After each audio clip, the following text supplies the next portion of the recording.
Governor Weld, thank you so much for joining us. Really Pleasure. Appreciate it. Thank you. So we've interviewed some of your other people that are running against the president. Why are you in particular running for president? I've looked at the possibility of being president for a long time, going all the way back to the late 90s. There's things I want to do. One is bring my brand of reaching across the aisle to Washington to try to lower the decibel level down there. Two is substantive things. I want to wipe out the deficit, the $1 trillion deficit, which, I closed a 16% budget deficit gap in 1 month, my first year in office, and was ranked the most fiscally conservative governor in the United States. And Yes. that was in Massachusetts, so that was man bites dog. And then climate change, I think, is a mandatory priority. I would rejoin the Paris Accords, put a price on carbon. I think rejoining many of the treaties that the president has ripped up. Like what?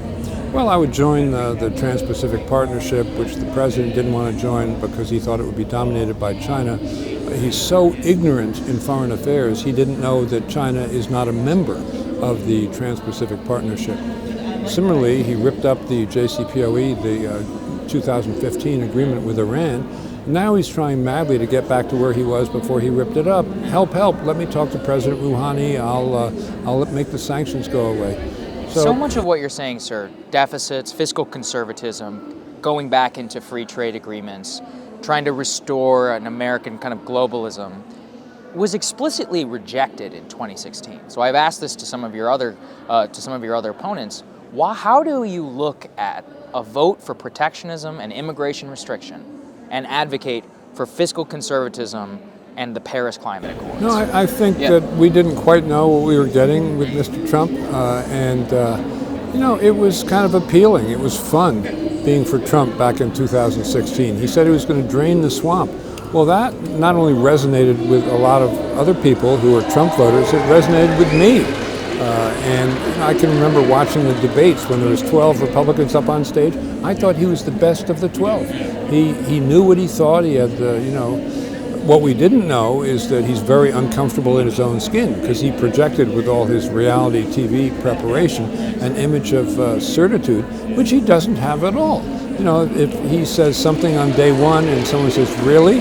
He'll say on day two, no, I've had second thoughts. And he reverses direction on, the Doral, on the Kurds, on Syria, on NATO, on, everything he says. If he's challenged, he'll run the other direction.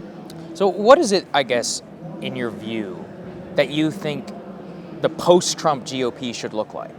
Because it doesn't seem that the voters are seeming to, no offense, but you and many of the other people we're running against, it's not making much of a dent. He's got 97% approval within the Republican Party. Well, in fairness, I did move 28 points on him in the state of New Hampshire last month, in 1 month. He went down 17, I went up 11. Okay.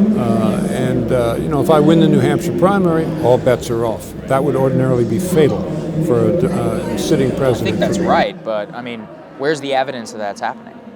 Well, 28 points in 1 month. Yeah, all I need is 2 more of those and I'm ahead.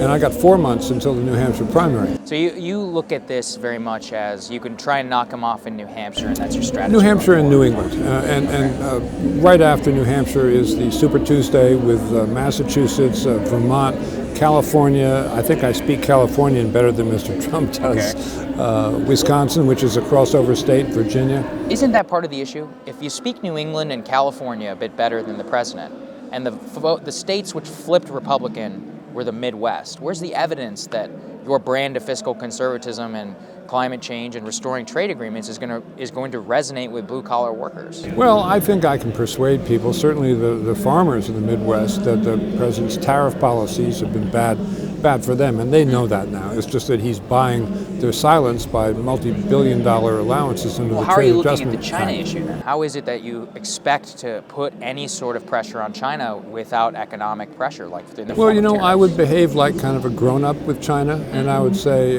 look, guys, we got a couple of major issues here. You said that you were going to not have these big subsidies for the state-owned enterprises, but you've gone back to that now, and they're killing us in Africa and everywhere else because they have an unfair subsidy. We'll take you to the World Trade Organization and litigate all that, but what you've done, if necessary, but what you've done is very obvious. And the other one is intellectual property. They really are a scofflaw.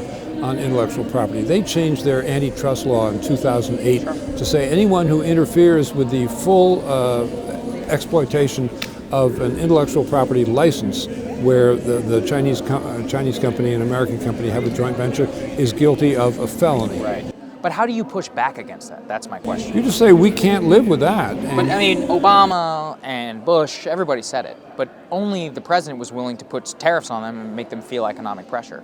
What I'm getting at is, what is the enforcement mechanism, and why is it that a voter who wants to stand up to Chinese theft of the United States would vote for somebody who's not willing to You put don't that have to be unreasonable. Yeah. And, you know, I've talked to the Chinese leadership, and including members of the Politburo and the number 2 man who's in charge of all the anti-corruption, Wang Qishan, there. And they say that Mr. Trump is so ignorant he's impossible to talk to, because he thinks that, let's take automobiles, he thinks a car is either made in Mexico, or it's made in Korea, or it's made in the United States. He doesn't understand that a car under NAFTA, the North American Free Trade Agreement, will go back and forth across that border 22 times, depending on the wage scale for the stage of production of the car. You know, the Chinese are just, they don't know how to deal with someone so ignorant. Well, but let's take it as a given that we do have 1,000 touch points with China. That's plenty of room for a multi-partite deal. What I'm not just hearing from you is a concern and I guess an anger at U.S. trade policy that has decimated so much of the American middle class. You're looking at it very differently. And so that's the anger that really resonated with Trump voters. And it seems that if you were to knock him off, that's the only way it could be done. Yeah, I mean, I don't think you have to show anger in a diplomatic discussion. You can show strength, but Tip O'Neill said, never let him see you sweat in politics, and there's something in that, and the president so uniformly comes out and pounds his fist on the table and says, we're really going to get them, and here's the tariffs, and here's the sanctions, and the next day they're gone. The next day they're reversed. I think it's so that he can be the headline the next day as well as he was the first day. But our allies and our adversaries think that we have become very unreliable. So final question for you, sir. Immigration is the top of Republican voters in this election, in the last election as well. Would you commit to building the wall on the southern border? No, I wouldn't. Not the one he has in mind. The huge wall with alligators in the moat between the walls. No, I do think we need a secure southern border. I think most experts, Homeland Security experts, will tell you you get that with more people, more Border Patrol agents, more judges, so you can process the claims for refugee and asylum.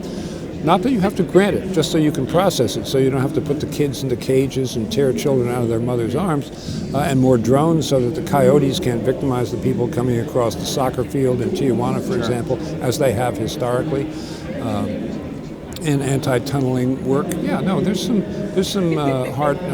real bricks and mortar construction to be done there as well, but not a fixation. And I think the president has used that as a scare tactic to try and make people, perhaps people who feel at some economic risk in the United States, that there are all kinds of brown people coming across the Mexican border who are going to take their job and then ravage their wife, so that they are filled with resentment, because he thinks this is the Breitbart News strategy. He thinks it's in his political interest to have everybody in the United States angry at some other group in the United States or some other group outside the United States, but mainly resentful and angry, because then it'll be easier for him to come in and mop up and say, only I can save you. I'm the man in the white horse, and I want just a few more things. I want a free press abolished, because after all, as we know, it's the enemy of the people. Then I want the judiciary abolished. Then I want the House and the Senate abolished. You know, that's where he wants to go. Well, okay. Well, thank you so much, Governor. We really appreciate you joining us. Thanks a lot. Absolutely.